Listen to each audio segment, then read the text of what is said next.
સંસ્થાનો વીરપુરમાં આજે બંધ થઈ છે એનો કાંઈ નિર્ણય ચોક્કસ નહીં આવે ને તો હું મોરબીથી આવું છું, હું દર્શનાર્થી છું, પણ હું મારા મોરબીમાં પણ હું રઘુવંશીઓને બધાને અપીલ કરીશ કે મોરબીમાં પણ અમે બંધ કરશું અને આ વીરપુરને અમે સમર્થન આપશું। આ રીતની વારે ઘડી આવી ટિપ્પણ થાય છે, અમને જરાય યોગ્ય લાગતી નથી। તમે અમારા ભગવાનની ટીકા કરો, અમારા ભગવાન નથી। જલારામ બાપા 18 વરણના છે, અમારા લઘુવંશીના એકલાના નથી, બધાયના જલારામ બાપા છે।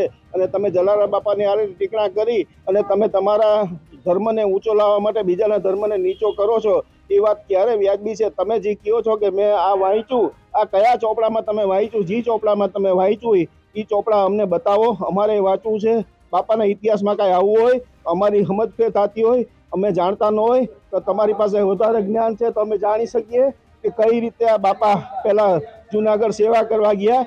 બાપા જુનાગઢ ક્યારે ગયા હતા અમને ખબર નથી। તમે એક કામ કરો, મહેરબાની કરીને ચોપડા લાવો અને અમને કહો કે જલારામ બાપા સેવા કરવા ગયા હતા અને સ્વામિનારાયણ ભગવાનની સેવા કરી, સ્વામિનારાયણ ભગવાનના પગ દાબ્યા, બધું તમે મને કહો કે ક્યારે કર્યું। જલારામ બાપા રામના ભગત હતા ભાઈ, રામ સિવાય કોઈને જલારામ બાપાએ ભૈજા નથી। અને રામને એને તો ટુકડો હરી ટુકડો કાંઈ ગુણાનંદ સ્વામીએ નથી કીધું, એને તો ભગવાને પહેલેથી કીધું તો જલારામ બાપાનો કાંઈ પહેલો અવતાર નથી, જલારામ બાપા બીજો અવતાર છે।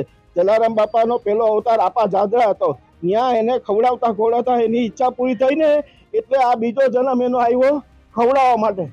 વાત સાંભળજો, આ ઇતિહાસ તમને ન ખબર હોય ને તો તમે સાંભળી લેજો, ને તમને ખબર ન હોય ને તો તમે કચરા પોતા કરો, વાહણમાં જો, બરાબર? તમારાથી તમે વ્યાસપીઠે બેસવાને કોઈ અધિકારી નથી, તમને કોણે બેહાડ્યા એ પહેલા કયો। આ તમારે આ તમે બેસો છો ને એ તમે જરાય લાયક નથી।